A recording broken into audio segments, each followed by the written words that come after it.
Aujourd'hui, je voulais te parler de quand Mario Bros et tout le reste de sa gang sont passés de la 2D à la 3D. Parce que s'il y a un moment dans l'histoire des jeux vidéo qui a foutu une claque à tout le monde, c'est bien le passage de la 2D à la 3D dans les années 90.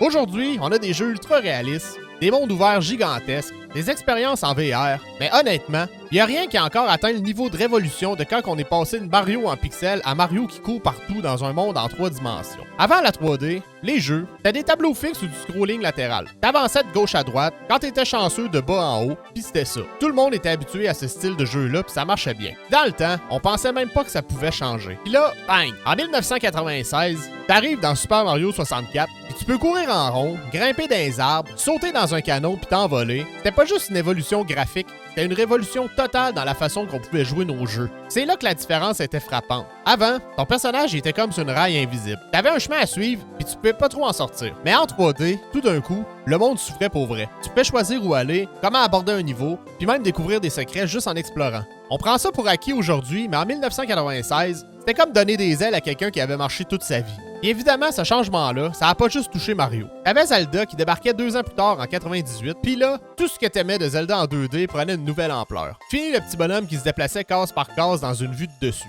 Là, t'étais Link, dans un vrai monde avec de la profondeur, tu pouvais galoper à cheval, résoudre des énigmes dans des donjons 3D, viser avec un arc en vue subjective, et explorer un royaume qui semblait immense. Même affaire avec Metal Gear Solid. Prenait les bases du premier jeu en 2D sur NES, qui transformait ça en une vraie expérience cinématographique avec la furtivité comme jamais auparavant. Resident Evil nous a fait vivre des cauchemars en 3D précalculés avec des angles de caméra qui donnaient un stress constant. Puis Final Fantasy VII, c'est considéré aujourd'hui comme le RPG qui a prouvé que la 3D, c'était aussi bon pour raconter des histoires épiques que pour faire de l'action. Mais faut être honnête, c'est pas tous les jeux qui ont bien réussi leur transition vers la 3D. Il y a eu des ratés mémorables, comme Bubsy 3D, et des jeux qui aujourd'hui ont super mal vieilli. Les contrôles étaient souvent rigides, la caméra faisait parfois n'importe quoi, puis les développeurs apprenaient encore comment bien utiliser cette nouvelle technologie. Mais même quand c'était pas parfait, c'était impressionnant pareil. Juste le fait de voir un personnage en volume qui pouvait se promener dans toutes les directions, c'était complètement malade.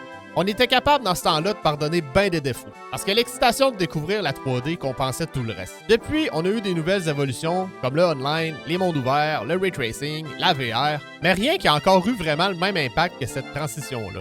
Aujourd'hui, un nouveau jeu, c'est peut-être super beau, ultra fluide, mais ça reste une amélioration d'un concept qui existe déjà. Tandis que dans les années 90, c'était un changement de game au complet. Certains studios ont essayé de nous redonner ce feeling-là avec des nouvelles technologies, mais ça n'a jamais été aussi frappant. Passer de la 2D à 3D, c'est comme passer de la télévision en noir et blanc à la télévision couleur. C'était un avant puis un après. Bref, si t'as vécu cette époque-là, t'as été témoin du plus gros step que les jeux vidéo ont jamais fait. Puis si t'étais pas né, ben considère-toi chanceux aujourd'hui d'avoir un accès facile à tous ces classiques-là. Parce qu'en 1996, voir Mario en 3D le matin de Noël pour la première fois, c'était comme quand Christophe Colomb a découvert le Nouveau Monde.